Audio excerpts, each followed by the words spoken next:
Isang ulo lang naman ang kailangan namin, ang ulo ni Bongbong Marcos!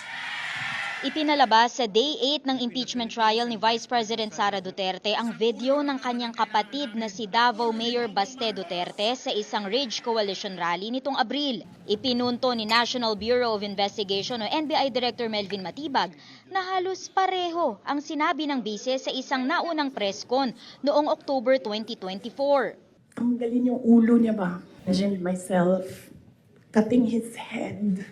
Ayon kay Matibag, ang mga video na yan ang dahilan kung bakit bumuo ng isang special task force ang NBI para palawigin ang investigasyon tungkol sa pagbabanta ng bise sa isang online press ko noong November 2024, kung saan sinabi niyang kumausap na siya ng papatay sa Pangulong Marcos, First Lady Liza Araneta Marcos at dating Speaker Martin Romualdez sakaling patayin siya.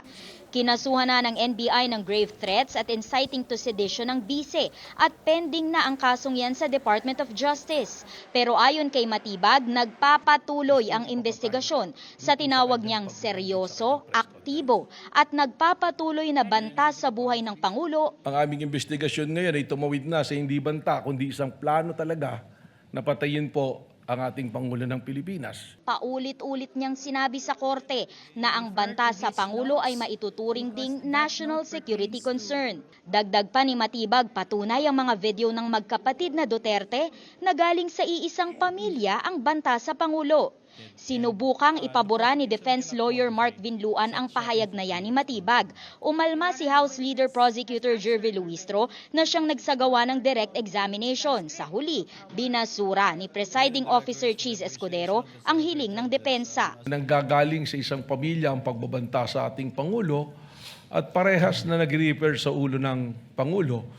Kung kaya naman, iniisip po ba namin kung meron bang kasabwat o may sabwatan sa pangyayaring ito? We would like to move, Your Honor, that it be expunged from the records. Your Honor, the witness has answered already, and that should form part of the transcript of our trial today. Then we move to strike it off, Your Honor. The objection is overruled and the motion to strike is denied. Let it remain in the records for the appreciation of the senator judges as to the weight they will give. Dagdag pa ni Matibag nang dahil sa pagkalat ng videos ng umano'y pagbabanta ng bise at ng kanyang kapatid, dumami ang mga pagbabanta sa buhay ng Pangulo sa mga rally at sa social media. Kasama raw yan sa patuloy na binabantayan ng NBI.